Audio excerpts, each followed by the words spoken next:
নমস্কাৰ, কি খবৰ মৰমৰ ছাত্ৰ ছাত্ৰীসকল? তোমালোকৰ পঢ়া শুনা কেনে চলি আছে?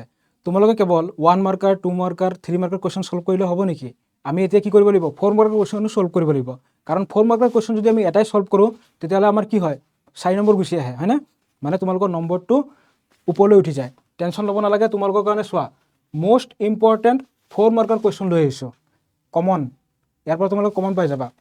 ইম্পৰ্টেণ্ট হয়, মষ্ট ইম্পৰ্টেণ্ট হয়। চ' SSLC 2026 এইফালে চোৱা কুৱেশ্যন মই দেখুৱাই দি আছোঁ। এইখিনি তোমালোকে প্ৰেক্টিছ কৰা। কুৱেশ্যন নম্বৰ 1 কি বুলি কৈছে? যদি এডাল ৰেখা কোনো ত্ৰিভুজৰ এটা বাহুৰ সমান্তৰালকৈ টনা হয় আৰু ৰেখাডালে আন দুটা বাহুক দুটা নিৰ্দিষ্ট বিন্দুত ছেদ কৰে, তেনেহ'লে প্ৰমাণ কৰা যায় সেই বাহু দুটা একেই অনুপাতত বিভক্ত হয়। ঠিক আছে। কুৱেশ্যন নম্বৰ 2 কি বুলি কৈছে? যে 4 চেণ্টিমিটাৰ 6 চেণ্টিমিটাৰ আৰু 8 চেণ্টিমিটাৰ বাহু মাপৰ এটা ত্ৰিভুজ অংকন কৰি ইয়াৰ সদৃশ হোৱাকৈ আন এটা ত্ৰিভুজ অংকন কৰা, যাৰ বাহুৰ মাপ মূল ত্ৰিভুজটোৰ অনুৰূপ কি হ'ব? 3/5 বাহুৰ গুণ, মানে অনুৰূপ বাহুৰ 3/5 গুণ হ'ব লাগিছিল। ঠিক আছে। তো এইখিনি কুৱেশ্যন তোমালোকে খুব প্ৰেক্টিছ কৰা। ইয়াৰ পৰা তোমালোকে কমন পোৱাৰ চান্স খুব বেছি। কুৱেশ্যন নম্বৰ 3টো চোৱা। ভূমি 8 চেণ্টিমিটাৰ উন্নতি 4 চেণ্টিমিটাৰ যুক্ত এটা সমদ্বিবাহু ত্ৰিভুজ আঁকা। ইয়াৰ আন এটা ত্ৰিভুজ অংকন কৰিব লাগে, যাৰ বাহুবোৰ সমদ্বিবাহু ত্ৰিভুজটোৰ অনুৰূপ বাহুবোৰৰ এক সমস্ত 2 ভাগৰ 1 গুণ হ'ব। ঠিক আছে। চোৱা কুৱেশ্যন নম্বৰ 4টো চোৱা। তলৰ বিভাজনৰ মধ্যমা যদি দিয়া থাকে তেতিয়াহ'লে এক্স আৰু ৱাইৰ মান নিৰ্ণয় কৰিব লাগে।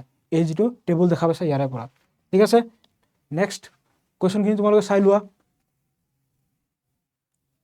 Question number 7, question number 8, question number 9, question number 10, question number 11, question number 12, question number 13, question number 14, question number 15। চ' 15 কুৱেশ্যন দিছোঁ তোমালোকক ইম্পৰ্টেণ্ট 4 মাৰ্কৰ। এইখিনি কুৱেশ্যন তোমালোকে সলভ কৰিবলৈ চেষ্টা কৰা। মষ্ট ইম্পৰ্টেণ্ট হয়।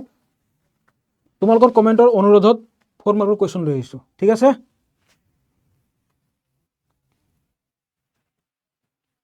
All the best.